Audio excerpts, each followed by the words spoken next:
सितारों को उनकी जगह मिलने से पहले, गहरे सागर की नींव रखे जाने से पहले वचन चल रहा था, जीवित, अनंत, अडिग।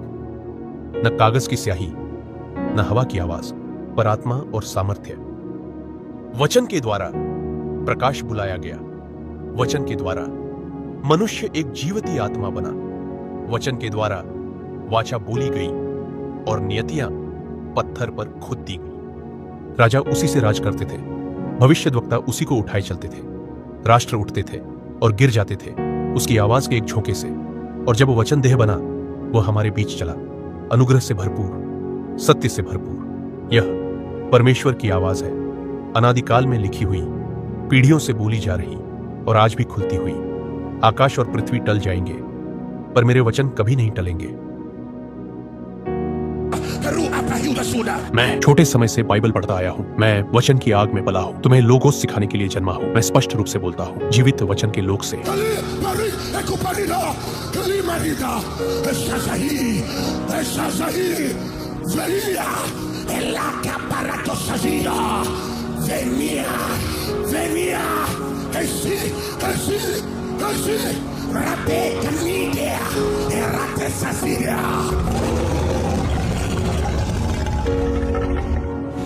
यीशु परमेश्वर की पूरी महिमा का खुला हुआ रूप है। यीशु परमेश्वर का अनंत वचन है जो इंसान का रूप लेकर हमारे बीच आया। अगर तुम परमेश्वर के वचन की पूरी शक्ति और पूरी क्षमता पाना चाहते हो तो यीशु को जानो। यीशु से गहरी, सच्ची, लगातार और बढ़ती हुई दोस्ती बनाओ। जब हम लिखे हुए वचन की नींव पर चलते हैं और प्रोसीडिंग वर्ड, जो वचन अभी परमेश्वर बोल रहा है, को सुनते हैं, तो हम लगातार उस जीवित और अनंत वचन से शक्ति पाते रहते हैं। वह वचन लोगोस की दुनिया में बहता है।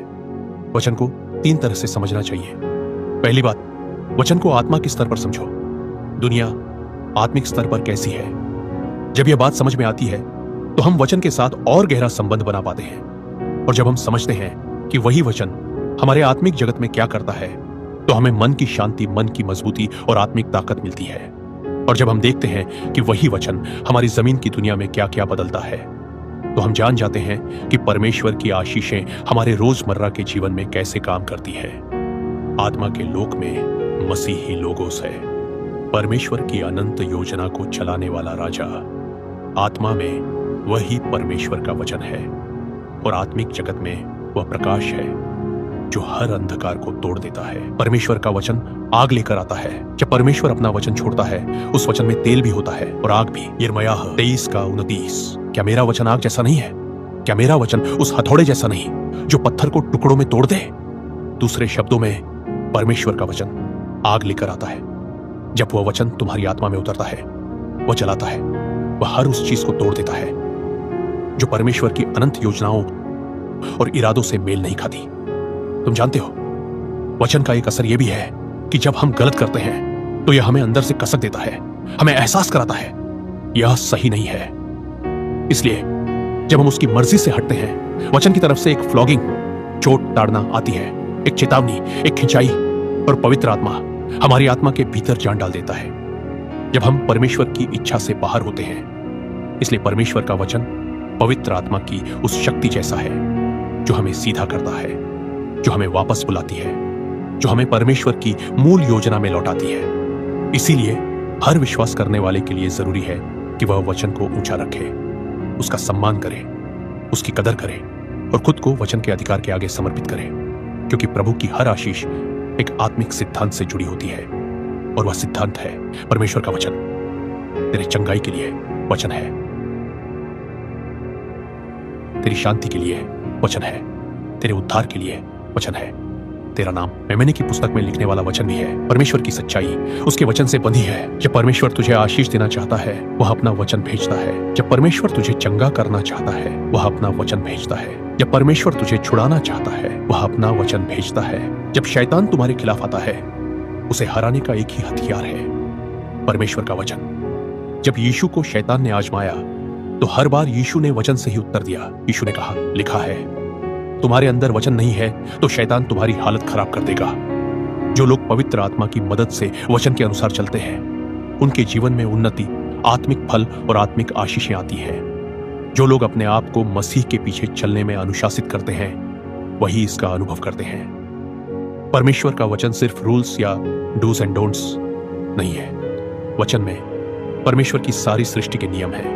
वचन पूरी सृष्टि का मैनुअल है और इंसान की सृष्टि के लिए तो यह सबसे बड़ा मैनुअल है। इसलिए हमें उस मैनुअल की कदर करनी चाहिए, क्योंकि उसी में जीवन के नियम, लंबी उम्र के नियम और अनंतता से जुड़ी सारी बुद्धि है। अगर तुम वचन को अनदेखा करते हो तो तुम अपने आत्मा, मन और शरीर तीनों को नुकसान पहुंचाते हो, क्योंकि तुम्हारी आत्मा, तुम्हारा मन और तुम्हारा शरीर जिन नियमों से चलते हैं वे सब परमेश्वर के वचन में लिखे हैं। इसीलिए शैतान चाहता है कि तुम वचन से दूर रहो, क्योंकि वह जानता है अगर तुम वचन पढ़ोगे तो तुम समझोगे परमेश्वर के जीवन के तरीके, उसकी बुद्धि और उसकी योजनाएं। वचन जीवन की बुद्धि देता है, टिके रहने की बुद्धि देता है, सफलता की बुद्धि देता है, बचाव की बुद्धि देता है। आखिरी दिनों में हमारा सबसे बड़ा हथियार है वह कान जो परमेश्वर की आवाज सुनता है। जो इंसान परमेश्वर की इच्छा को समझ लेता है वह शैतान के हर हमले से बच जाता है। शैतान नहीं चाहता कि तुम परमेश्वर की इच्छा जानो, क्योंकि अब हम उस समय में आ गए हैं जहां परमेश्वर की पूर्ण इच्छा ही पूरी होगी। आज की सबसे बड़ी आत्मिक चुनौती यह है कि हमारे बीच ऐसे लोग खड़े हैं जो संस्थानों में गए, जो मंच के गुण सीख कर लौटे, जो प्रचारकों की आवाज, उनकी चाल, उनका हिलना सब कॉपी कर लाए, पर उनके भीतर आग का जरा सा भी आधार नहीं। वे आवाज की नकल करते हैं पर आवाज देने वाले को पहचानते नहीं। वे शैली सीखते हैं पर आग का स्रोत नहीं जानते। अगर तुमने वह क्षमता, वह दिव्य डिसर्नमेंट, वह पहाड़ी छोटी वाली सुनने की शक्ति विकसित कर ली है कि जहां से परमेश्वर बोलता है वहां की तुरही सी गूंजती हुई आवाज पकड़ सको,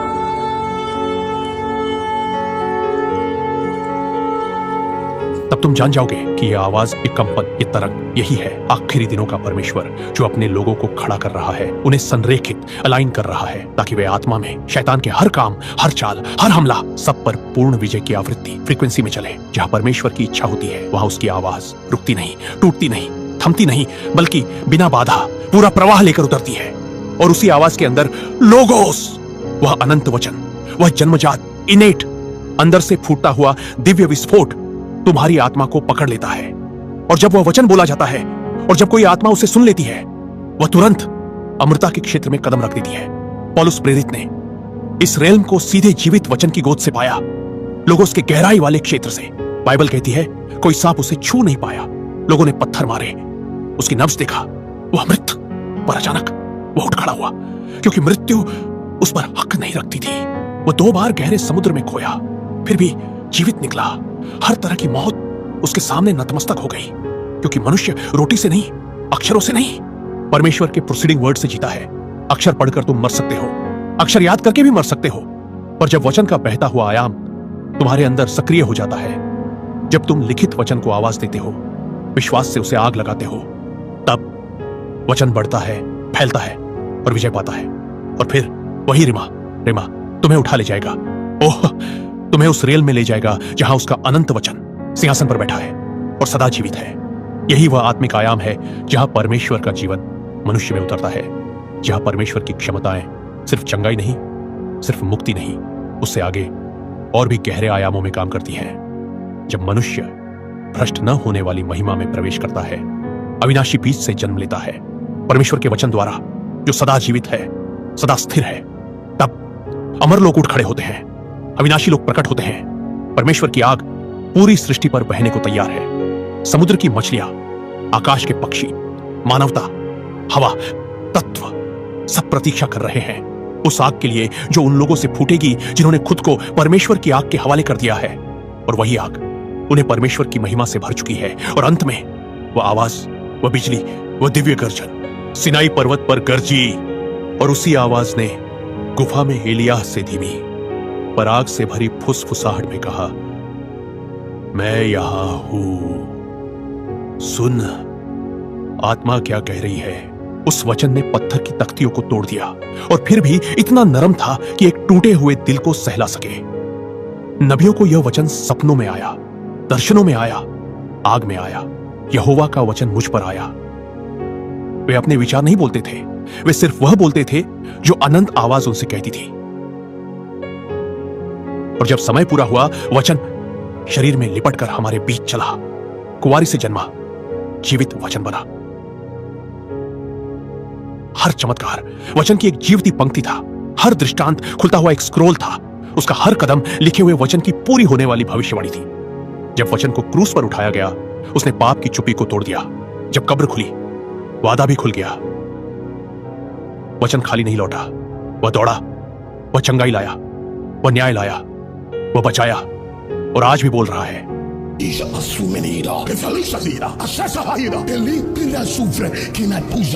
परमेश्वर का पूरा वचन तुम्हारी आत्मा में बोया गया है, डाला गया है, गहरा बैठाया गया है। मैं वचन से काम करता हूं। क्या तुम जानते हो कि तुम क्या उठाए फिरते हो? तुम परमेश्वर के वचन का घर हो। क्या तुम जानते हो कि परमेश्वर की पूरी शक्ति उसके वचन में है? उसने कहा, मैंने अपने वचन को अपने नामों से भी ऊपर रखा है। यहां तक कि परमेश्वर भी अपने ही वचन का पालन करता है। क्या तुम इसका अर्थ जानते हो? वचन तुम्हारे अंदर बसता है, इसलिए वह कहता है, इसे नम्रता से स्वीकार करो।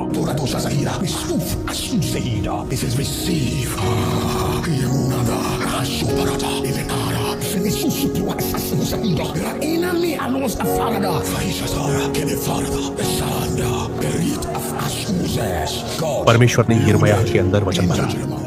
वह प्रचार बंद करना चाहता था, वह वचन रोकना चाहता था, पर क्योंकि वचन आग है, जब वह अंदर आता है, वह मन की गहराई से निकलकर दिमाग में जाता है और फिर दिमाग से पूरे शरीर में घूमता है। तुम्हारा शरीर एक बिजली की तरह चलने लगता है। तुम्हारी देह के हर हिस्से में आग चमकने लगती है। तुम्हें एक अलग महाशक्ति मिलती है। तुम्हारी परछाई तक में आग होती है। जब तुम बोलते हो, दुष्ट आत्माएं भागती हैं, बीमारियां भागती हैं। जब तुम कहीं पहुंचते हो, परमेश्वर तुम्हारे माध्यम से काम करता है, क्योंकि वह अपने वचन में बसता है। उसने कहा, यह मेरा वचन है। और मैं बोला, क्या मेरा वचन आग नहीं है? जहां भी वचन सच में प्रचारित होता है, वहां आग महसूस होती है। अगर आग नहीं, तो वह वचन नहीं है। वहां वह हथौड़ा होना चाहिए जो गढ़ों, स्ट्रॉन्ग होल्ड्स को तोड़कर चूर चूर कर दे। वचन सिर्फ सुना नहीं गया, वह प्रकट हुआ। वह समय के साथ नहीं चला, उसने समय को आकार दिया। एदन से लेकर सिनाई तक, चरनी से क्रूस तक, कब्र से सिंहासन तक। वचन कभी असफल नहीं हुआ, क्योंकि लिखा है, मनुष्य केवल रोटी से नहीं, परमेश्वर के हर उस वचन से जीवित रहेगा जो उसके मुख से निकलता है। और आज भी वचन बोल रहा है, खोए हुओं से, बुलाए हुओं से, और इस युग के अंत तक परमेश्वर का वचन सदा के लिए स्थिर है। जिसके पास कान है, वह सुने कि आत्मा क्या कह रही है।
और परमेश्वर की श्वास की तरंगों के माध्यम से आत्मा के विभिन्न आयामों में प्रवेश करेंगे, ताकि उन आत्माओं को गिरफ्तार कर सकें जो कैंसर जैसी बीमारियों को बढ़ावा देती हैं।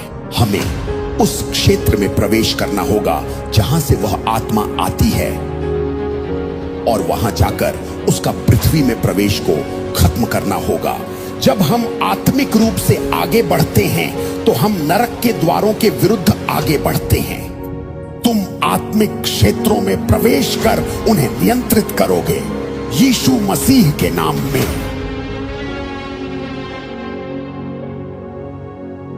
सवाल यह है कि आत्मा में चलना क्या होता है और आत्मा में जीना क्या होता है। नया जन्म लेना और आत्मा से जन्म लेना एक बात है, लेकिन आत्मा में चलना एक अलग बात है। आत्मा में चलने का अर्थ है आत्मिक क्षेत्र में जीना, स्पिरिट रेल्म्स में जीना। स्पिरिट रेल्म्स में चलो, यानी कि आत्मिक क्षेत्र में चलो। इसका मतलब यह है कि मुझे अपने आप को इस तरह अनुशासित करना होगा कि मैं अदृश्य को देख सकूं, और मुझे अपने आप को इस स्तर तक उठाना होगा कि मैं आत्मा में चल सकूं। मुझे एक आत्मा के जैसे सोचना होगा।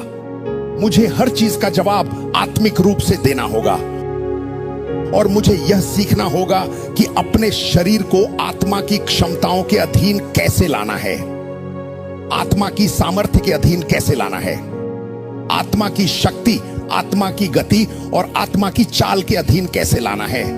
मैं आत्मा की गति में चल सकता हूं। मैं अपने शरीर को दबाकर उसे आत्मा की गति के अधीन ला सकता हूं। मैं अपने शरीर को आत्मा की शक्ति के अधीन ला सकता हूं। मैं अपनी शारीरिक बुद्धि को भी आत्मिक बुद्धि के अधीन ला सकता हूं। मैं अपने शारीरिक जीवन में अपने घमंड को दबा सकता हूं, ताकि आत्मा की बुद्धि को ग्रहण कर सकूं। समझे? मैं अलग होने का चुनाव कर सकता हूं। मैं अनोखा बनने का निर्णय ले सकता हूं। लोग मुझ पर हंस सकते हैं, मुझे मूर्ख समझ सकते हैं, क्योंकि मैं भीड़ से अलग खड़ा हूं, क्योंकि मैं स्वाभाविक संसार से ऊपर उठ गया हूं। मैं भीड़ से अलग हो गया हूं। मैंने उकाब का मार्ग चुना है। मैं अकेला उड़ता हूं। मैं उस ऊंचाई पर उड़ता हूं जहां साधारण पक्षी न तो पहुंच सकते हैं और न देख सकते हैं। उन ऊंचाइयों से मैं वो बातें देख सकता हूं जो साधारण पक्षी नहीं देख पाते, और मैं ऐसे अनुभव करता हूं जो अनुभव आम लोग नहीं कर पाते। और इसीलिए परमेश्वर की ओर से मेरी जिम्मेदारी बड़ी होती है, बहुत बड़ी और शक्तिशाली। वो जिम्मेदारी दूसरों से कहीं अधिक होती है। पता है क्यों? क्योंकि मैंने साहस किया है अकेले चलने का, क्योंकि मैंने साहस किया है आत्मा में चलने का, क्योंकि आत्मा में बहुत लोग नहीं होते, ज्यादा लोग नहीं होते। इसलिए लिखा है, यदि तुम आत्मा में हो तो आत्मा में चलो। अब सवाल यह है, आत्मा में चलना क्या होता है? पहली बात, आत्मा में चलने का अर्थ है आत्मिक रूप से एक्टिव रहना। आत्मा में चलने का मतलब है आत्मा के कार्यों में जीवित और सक्रिय रहना। आत्मा में चलने का मतलब है पवित्र आत्मा में जीना और चलना, और पवित्र आत्मा द्वारा चलाया जाना। आत्मा में चलना यह भी है कि तुम अपनी भावनाओं से ऊपर परमेश्वर के वचन को चुनते हो, वचन को अपने दुखों, अपमानों और परिस्थितियों से भी ऊपर रखते हो। जब मैं अपने हालात या लोगों के व्यवहार का जवाब देता हूं तो मैं अपनी भावनाओं से नहीं बल्कि वचनों के अनुसार जवाब देता हूं। इसी को कहते हैं आत्मा में चलना। आत्मिक क्षेत्रों में मैं परमेश्वर के वचन के अनुसार शक्तियों और प्रधानताओं को चुनौती देता हूं। जब मैं आत्मिक जगत में सांपों या दुष्ट आत्माओं को देखता हूं तो मैं उन्हें कुचल देता हूं। जब मैं प्राकृतिक सांप को देखता हूं तो मैं सांप पकड़ने वाले को बुलाता हूं, क्योंकि हम प्राकृतिक सांपों से नहीं लड़ रहे हैं। प्राकृतिक सांप तो इस पृथ्वी की इकोसिस्टम का हिस्सा है। वे इस सृष्टि के जीव जंतुओं में से हैं जो इस पृथ्वी पर है। लेकिन सांप और बिच्छू आत्मिक रूप में दुष्ट आत्माओं का प्रतीक है, जो अदृश्य आत्मिक क्षेत्रों में काम करते हैं और कैंसर, बीमारियां, तलाक, व्यभिचार, क्रोध, काम वासना, डायबिटीज, मृत्यु, दुख और तरह तरह की बुराइयां उत्पन्न करते हैं, यहां तक कि राष्ट्रों के बीच फूट और विभाजन भी। और इसीलिए आत्मा में एक्टिव रहने का अर्थ है मसीह के समान जीना, मसीह के समान बोलना, मसीह के समान प्रकट होना, अपने जीवन में मसीह को व्यवहारिक रूप में दिखाना, यह सुनिश्चित करना कि तुम्हारे मुंह से निकलने वाले शब्द हमेशा परमेश्वर के वचन से परिपूर्ण हो। मैं बताना चाहता हूं कि आत्मा में चलने का अर्थ है आत्मा में एक्टिव रहना, पवित्र आत्मा में जीना और चलना, मसीह के समान जीना। शारीरिक जीवन में हर परिस्थिति का जवाब आत्मा के द्वारा देना। इसी का अर्थ है आत्मा में सक्रिय रहना, एक्टिव रहना। भावनाओं के क्षेत्र में अपना मन और स्नेह स्वर्गीय बातों पर लगाना। चुनाव के क्षेत्र में परमेश्वर के वचन और उसकी इच्छा को सबसे ऊपर रखना और प्राथमिकता देना। और आत्मा में होकर आत्मा की सामर्थ्य से तुम आत्मिक क्षेत्रों में प्रवेश करते हो ताकि विभिन्न शक्तियों, परिस्थितियों और चुनौतियों के विरुद्ध लड़ सको। अब यह समझना बहुत जरूरी है कि उदासी, तलाक, पीड़ा, भ्रम, लंबी चलने वाली बीमारियां, कैंसर, घातक दुर्घटनाएं, मृत्यु और ऐसी सारी भयानक और विनाशकारी परिस्थितियां, इन सब के पीछे अदृश्य आत्मिक क्षेत्र का हाथ है। आत्मा में चलने का अर्थ है किसी भी समस्या या परिस्थिति की मूल जड़ को पहचानना और उस आत्मा को गिरफ्तार करना जो उस स्थिति को चलाती है या शक्ति देती है। हर विपत्ति, हर महामारी, हर बीमारी, हर कंफ्यूजन, हर एडिक्शन, हर अत्याचार, हर असुरक्षा और हर जेनरेशनल कर्स और श्राप, इन सब के पीछे अदृश्य आत्मिक क्षेत्र की शक्ति काम करती है। इसलिए बाइबल कहती है जो आत्मा में जीते हैं वे आत्मा में चलें भी, क्योंकि जब तुम आत्मा में चलते हो तो तुम्हें दुष्ट आत्माओं पर अधिकार मिलता है, उन आत्मिक क्षेत्रों पर अधिकार मिलता है जो पृथ्वी पर होने वाले विनाशकारी कार्यों को अंजाम देती है। ये न भूले कि बाइबल में कुरिन्थियों की पुस्तक में लिखा है आत्मा का प्रकाश हर व्यक्ति को लाभ के लिए दिया गया है। इसका क्या अर्थ है? इसका अर्थ है जब कोई आत्मा प्रकट होती है तो वह अपनी पहचान और अपनी सामर्थ्य को दृश्य रूप में दिखाती है। उदाहरण के लिए, जब बिच्छू की आत्मा किसी मनुष्य पर प्रकट होती है तो वह व्यक्ति गंभीर और लगातार चलने वाली बीमारियों से ग्रस्त होने लगता है। देखिए, सांप भी एक आत्मा है, बिच्छू भी एक आत्मा है, और इनके पीछे काम करने वाली आत्माएं ही कैंसर, डायबिटीज, HIV, लंबी चलने वाली बीमारियां, हड्डियों और गुर्दों का क्षय और अकाल बुढ़ापा जैसी स्थितियों को जन्म देती है। ये सब अदृश्य आत्मिक क्षेत्रों से संचालित होते हैं। जब तक हम उन आत्मिक क्षेत्रों में नहीं लौटते जो सृष्टि को संभालते हैं, जब तक हम आत्मा के उन आयामों में अधिकार नहीं लेते और उनके कानूनी अधिकारों को मानव शरीर से और मन से नहीं तोड़ते, तब तक ये दुष्ट आत्माएं मानवता को दबाती रहेंगी। मानव शरीर का उद्धार परमेश्वर के पुत्रों के अधिकार के अधीन है। कैंसर का नाश परमेश्वर के पुत्रों के अधिकार के अधीन है। मृत्यु पर विजय परमेश्वर के पुत्रों के अधिकार के अधीन है। हम उठेंगे और परमेश्वर की श्वास की तरंगों के माध्यम से आत्मा के विभिन्न आयामों में प्रवेश करेंगे ताकि उन आत्माओं को गिरफ्तार कर सकें जो कैंसर जैसी बीमारियों को बढ़ावा देती है। ऐसे कुपेता की super इंकेदास librahangidida esusakinepe when a fructus. जब तुम उस आत्मिक क्षेत्र में प्रवेश करते हो यीशुआ के नाम में, तो तुम उन अधिकारों को देखना शुरू करते हो जो खड़े हैं और तुम उन्हें घुटनों पर ला देते हो। तुम्हें यह समझना होगा कि यीशु का नाम शक्तियों को उनके सिंहासन से हटा सकती है। जब कोई आत्मिक प्राणी जहर के क्षेत्र से प्रकट होता है, वह आत्मा मनुष्य जाति को बीमारियों, पीड़ा और कैंसर से पीड़ित करती है।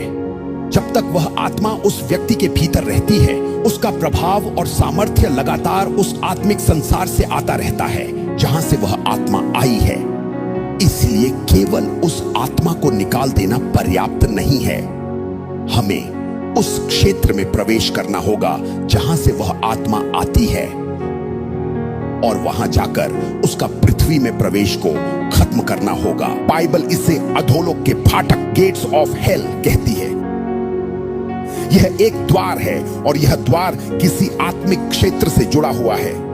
यह एक प्रवेश का स्रोत है। अब जब तक वह द्वार पूरी तरह नष्ट और बंद नहीं किया जाता, जब तक उस फाटक से आए दुष्ट आत्माएं बंधे नहीं जाते, तब तक पूर्ण स्वतंत्रता नहीं मिल सकती। नरक के द्वार से आई आत्मा को बांधना एक बात है, पर स्वयं नरक के द्वार का सामना करना दूसरी बात है। पर उस आयाम में प्रवेश करके वहां की सत्ताओं का सामना करके और विजय की ट्रॉफी लेकर लौटना, तुम विजय को लाते हो, तुम गोलियत के सिर को लाते हो। क्या कोई सुन रहा है मुझे? कोई सुन रहा है? तुम किसके सिर को लाते हो? किसके सिर को? अब समय आ गया है। तुम्हारे समुदाय में जो भी नरक के द्वार हैं, यह केवल दुष्ट आत्माओं के आने का द्वार नहीं है। अब तुम भी प्रवेश कर सकते हो, क्योंकि अगर शैतान कलीसिया में प्रवेश कर सकता है,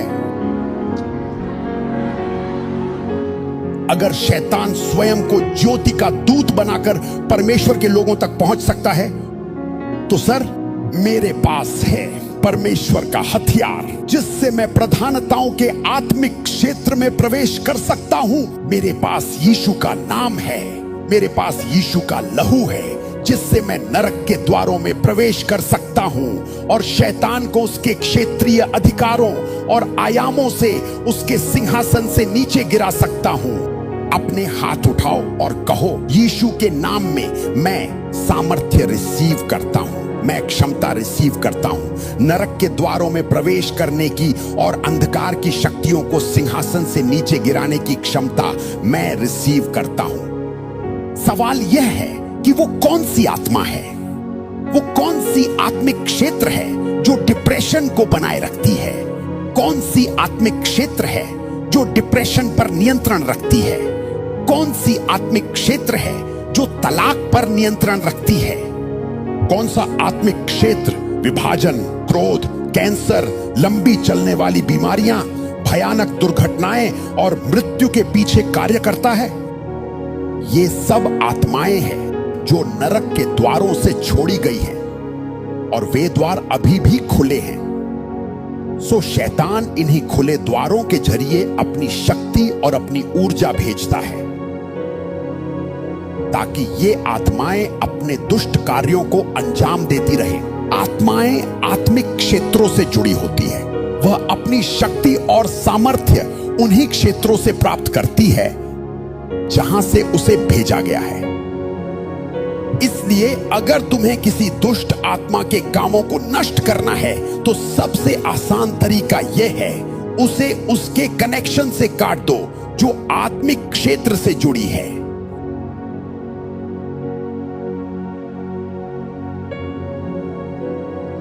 अगर मैं नरक के उस द्वार को पहचान लूं जिसके माध्यम से दुष्ट आत्माएं बार बार छोड़ी जा रही हैं, जो किसी राष्ट्र में कैंसर जैसी बीमारी बनाए रखती हैं, और अगर मैं आत्मा में उस नरक के द्वार के विरुद्ध युद्ध कर सकूं और मैं उस युद्ध में विजयी हो जाऊं और उस नरक के द्वार को बंद कर दूं और नरक के गेट कीपर्स का सामना करूं और उनकी जगह स्वर्ग के दूतों को नियुक्त कर दूं, क्योंकि हम टेरिटोरियल टेकर्स हैं, हम क्षेत्रों पर अधिकार करने वाले हैं। क्या कोई मुझे सुन रहा है? नरक के द्वारों से ऐसी दुष्ट आत्माएं भेजी गई हैं जो मनुष्यों को कैंसर जैसी बीमारियों से संक्रमित करती हैं।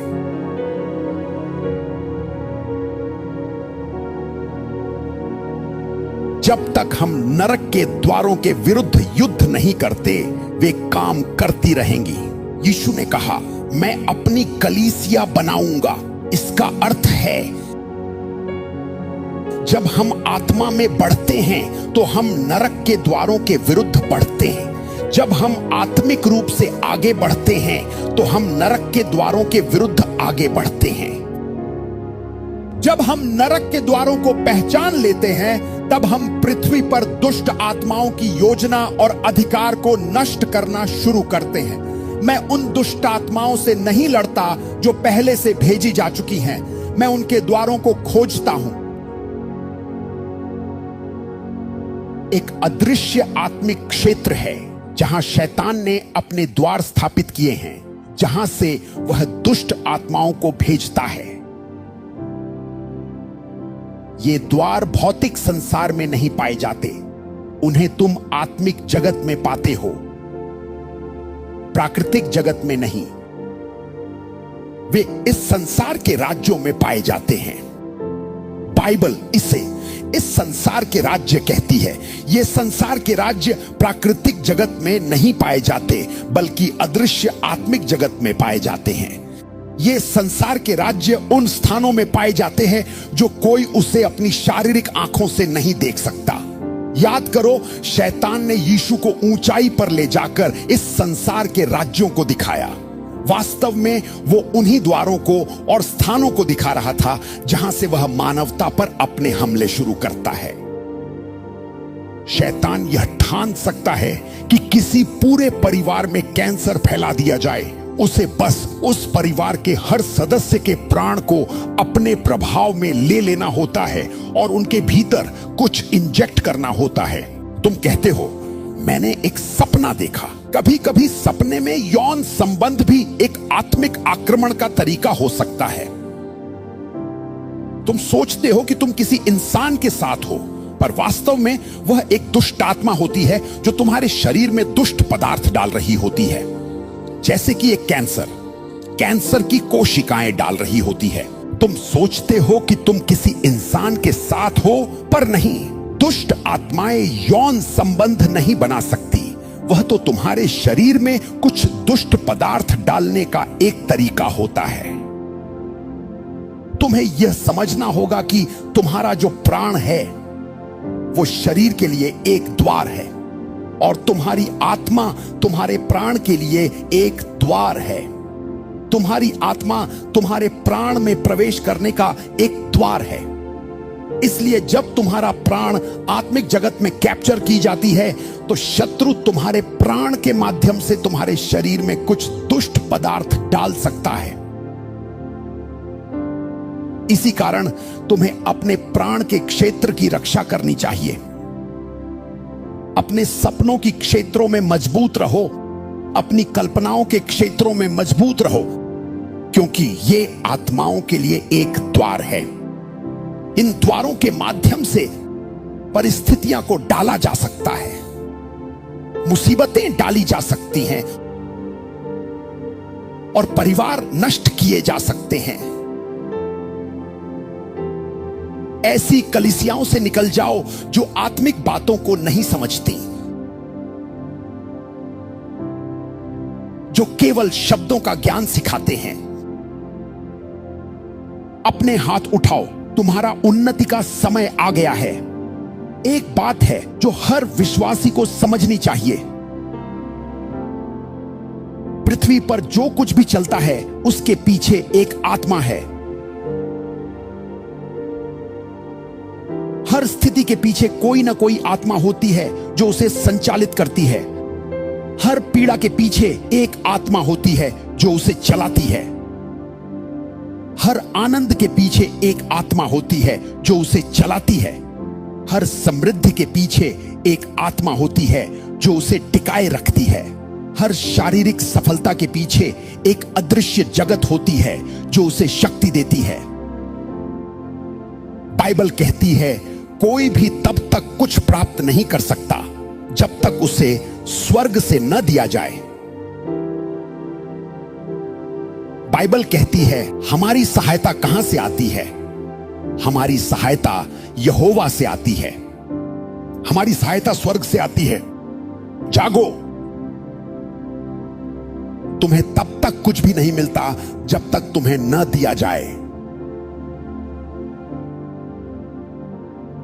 या तो शैतान तुम्हें देता है तुम्हारे प्राण के बदले, या तो व्यभिचार के द्वारा मिलती है,